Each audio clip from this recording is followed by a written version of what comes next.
Welcome back, people. Today I'll be doing the G practice. Hopefully it should go quite nice because I quite like the G. This is the G, which is from Eleanor Winter's book, and if you look at the top of the G, it's exactly the same as the top of the C, but instead of curving it round for the C, you just end it there, and then you form a nice loop. Either way, this is the first G we're doing. A couple of them. I can't see, and then if you look at the, I'll just get back out, sorry. If you look at the lowercase g, this one here, it's almost identical to the Italian hand and to the English round hand. There isn't much difference. I'll just quickly show you that. There is the Italian hand G, yeah, that's lowercase, that's exactly the same, virtually. And then I'll show you the round hand, which is, if you look at their lowercase g, it's exactly the same, not much of a difference, probably a slight extra head at the top there, see it? Other than that, I've got the book in my hand, I'll show you their capital. So their capital, for some unknown reason, right, what they say in the book anyway, is that the tail, instead of coming up and then finishing on the upstroke, you go up and then you curve it back around because there's an arrow there, see it? And it's pointing downwards, so you've got to point it downwards.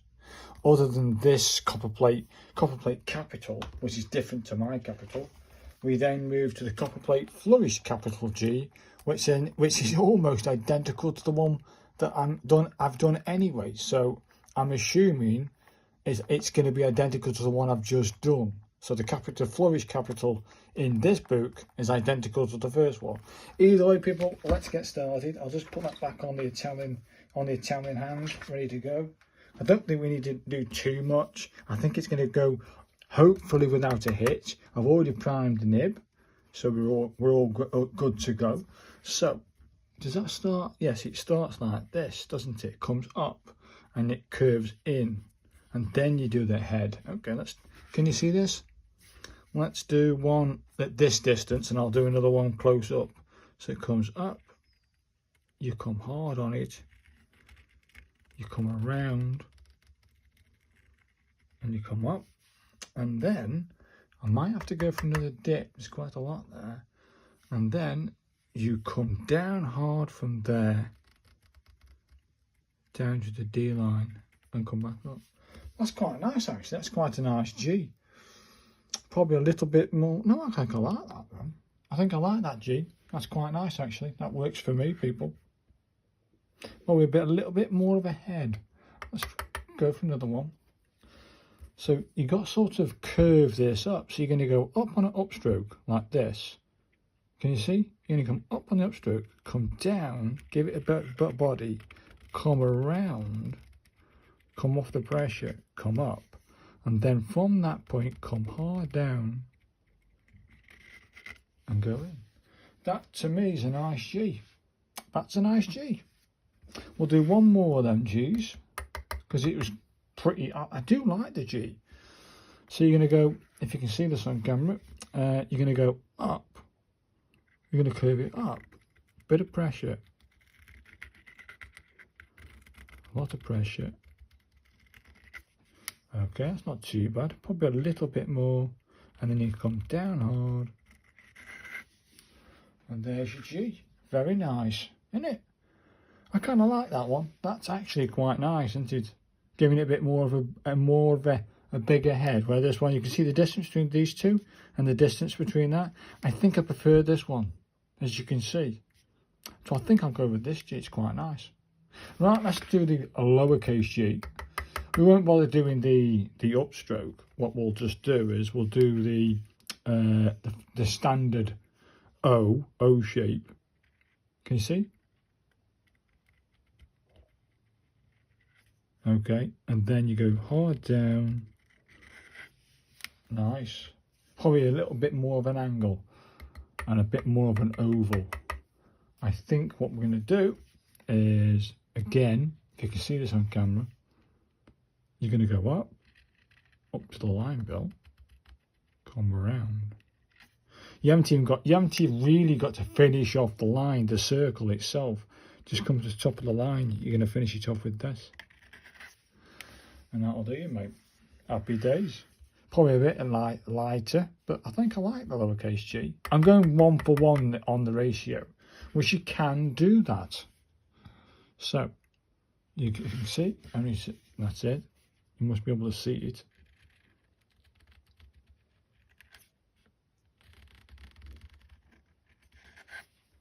Do you know what, people? I kind of like that G. Does me, mate. I'm happy with those G's. Happy days, innit? Happy days. That was nice and easy. Now let's zoom back out and take a look at these G's. They are G's corresponding to Eleanor Winter's teaching. Now then, I don't see much of a difference with the Italian hand. I just don't see a difference. Maybe a little bit more of a...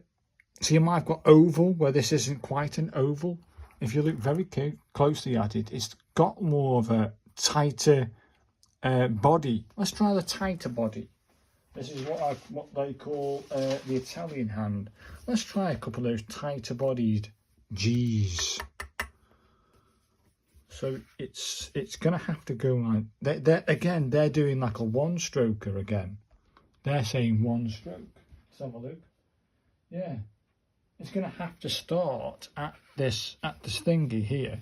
I'm going to try the one stroke G. Here we go. One stroke, one complete stroke. So start life here. A tighter body. You're going to come down and over. Okay, not too bad. We'll try another one of them. But I've got this habit of making this perfect oval.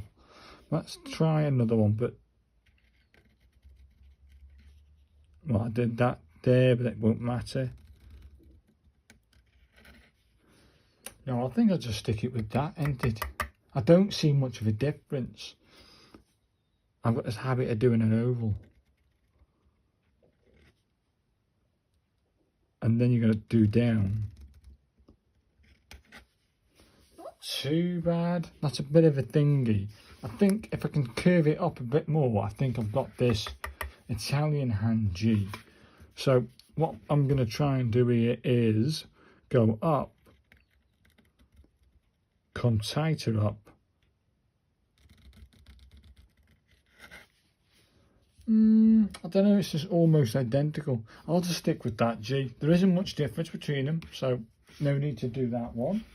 Then we'll try the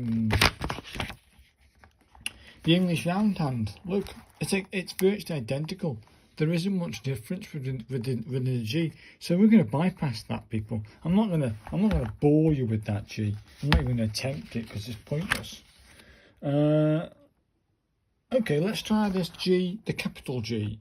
But this time round, when I get to that thingy, if you look very closely at the top of this like long tail at the top there, where you do one and come up, there's like a little tiny loop. Can you see it? Little tiny loop there. And then you finish on the downstroke. Let's give that a go. That's going to be, I better put that book there instead of bending my neck. I want to be able to see this, people. Now then, I'll get some ink in. Does that start life at the top? Yes, but it's instead of curving like we did with this one, instead of going up on the upstroke and coming round, they're just saying do this. Can you see? Only just. They're just going to do a standard thing. So let's do that. And then we do a whole thing, then loop. Okay, let's do this, people. Let's go and come around. You're going to form a little loop. You're going to come down. You're going to come around and finish there. Is that right? Ah, no, I did that wrong. Hey, it still looks kind of cool, but not what you should be doing. Right then, let's try again. But that's just why you do it, innit? To test things out. So come, then a little bit of weight. Come around, come up, form a little loop, come down, and then you sort of finish on the upstroke there like that. That isn't bad. I've got the little tiny loop there and I'm finishing on the downstroke, for which that is. Let's give that another go and try a bit more of a... The head isn't quite right. Let's go down to another line. It won't hurt. So let's try again, people. Hopefully I'll get this one right. Down, softer, a little bit of pressure, come around, come down hard, come up, form the loop, come down, and finish on the down. Actually, people, I kind of like that G. That ain't bad. That ain't bad. I don't understand why it doesn't look proportionally correct, but maybe it's this 1:1:1 ratio.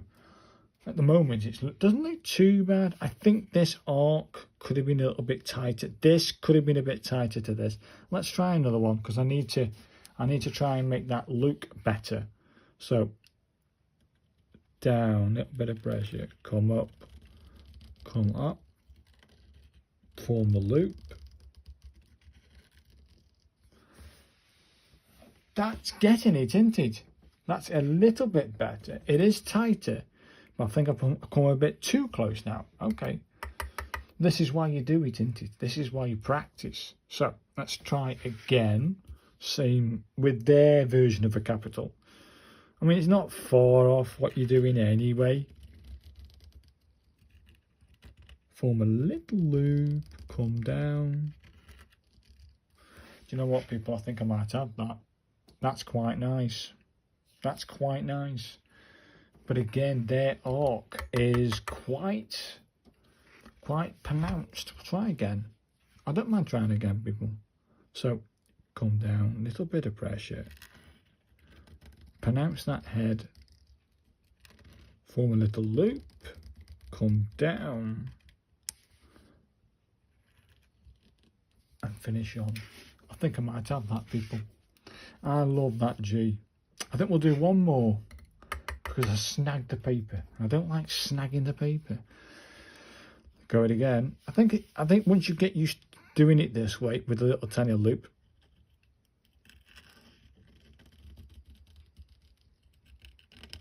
little loop, come down. Okay, that isn't bad, people. That's not bad at all. That G is quite nice. That isn't far off what I see in the book, but I think that one's nice. Am I going to be using these G's? You know, will I be using what they call a Copperplate capital G? I think I might just stick with this, because it finishes on the upstroke. This finishes on the downstroke. So I think I will finish on the upstroke. That way then you're leading yourself into the next letter straight off the bat. So go with that G. Either way, let's try the flourished version. I don't see much difference in the flourished, but we'll have a look at it anyway. Can you see? Yeah, just there's the Copperplate G, what they call a flourished, a Copperplate flourished capital. It's identical to the one, but it has got a loop. So they're saying one complete stroke. We're going to give that a go. One complete stroke, out. Let's give that a go. And again, you finish on the upstroke. It's virtually identical, but with Eleanor Winter's version, you would do, I'll do an Eleanor Winter's version here, just to showcase that, and I'll talk through each step. So Eleanor Winter says you start with a thing that goes up on the upstroke, right? You start with an upstroke, then downstroke, then form the head, you come around, form the body, you come up, and that's it. So let's go up on an upstroke, you come down hard, you come over, you go down a little bit more pressure, you come off the pressure, you form that. So you form a little thing like that. That's your first step. So up, pressure, you go on the upstroke, no pressure, then some pressure to form the loop, happy days. And then, because you're going to lift your pen, you're going to come from this all the way down to the D, and you curve it just before you get to the top. So if you see this, you come down hard, you come off the pressure, and you're coming up. And that's what I call the Eleanor Winter's G. Their G is one complete stroke, like that. So let's try this Copperplate flourished capital with one stroke. Let's see that. I can just get that. And it doesn't actually do this. It's almost on top. See where this letter here, this bit here, that is on top of this loop. So how the blood, okay, let's do that then. So it's going to start live here. So you're going to come round on yourself, form that head, form the loop. Oh, it's not bad. I like it, people. I think I dumped a little bit too much ink on there. Let's try that one again. Just go a bit more kinder, softer then, softer. So softer on this one, then a little bit harder, then come around, a little bit harder, form a little loop. Do you know what, people? That is just banging, innit? That is just banging. Really is. I like that. We'll try that one again so you can see it. I might use a bit more of I might leave a bit more of a gap. So I'm going to start just a dingy. So if you look at this, if you can see, I'm going to start it here.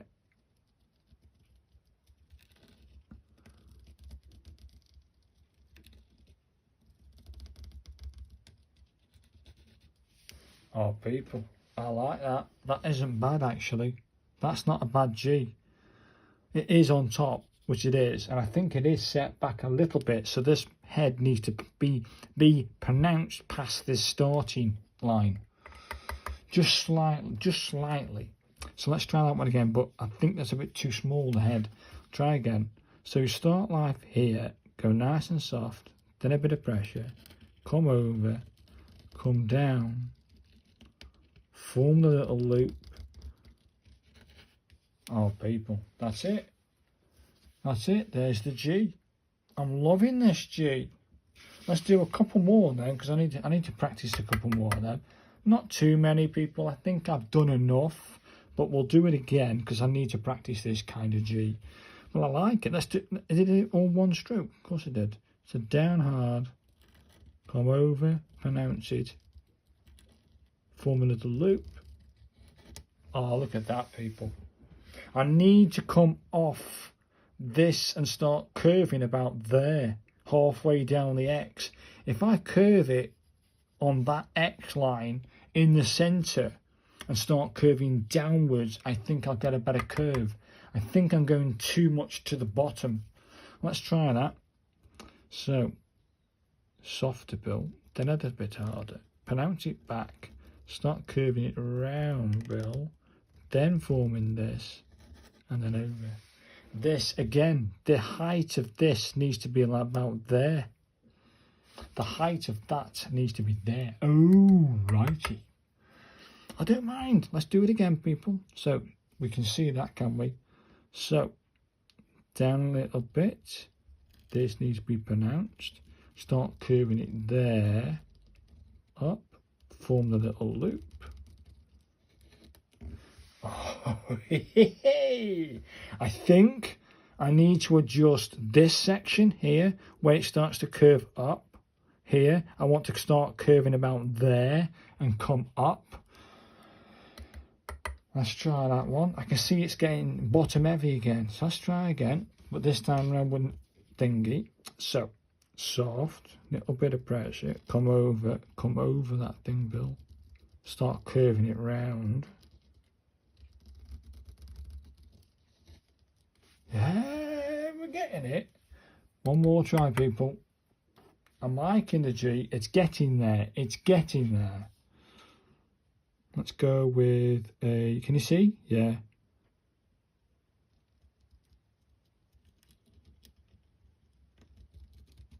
Curve it round. Little loop. Mate, I've just knocked it out the park. Look at that. That's almost, I'm going to call that perfect. Yes, a bit scruffy. A little bit scruffy on the ink, laying down the ink, but it's not bad. The paper's not the best. The paper's not the best, but this G, I love. So, people, hopefully you found this informative and you've enjoyed me going through the G's. And I look forward to doing the... No, I can't spell. We're doing H's next. All right, okay then. Let's show you the H's. There's the Copperplate H's. We're doing the H's next. So we've done the F, done the G, and I'm looking forward to the H's. I think the H is probably the one I've always liked doing and practicing, but I haven't done much practice with the capital H. Well, we're going to put that right. This is why I'm doing it. So thanks very much for watching, guys, and I'll see you in the H practice. Thanks, guys. Bye now. Bye.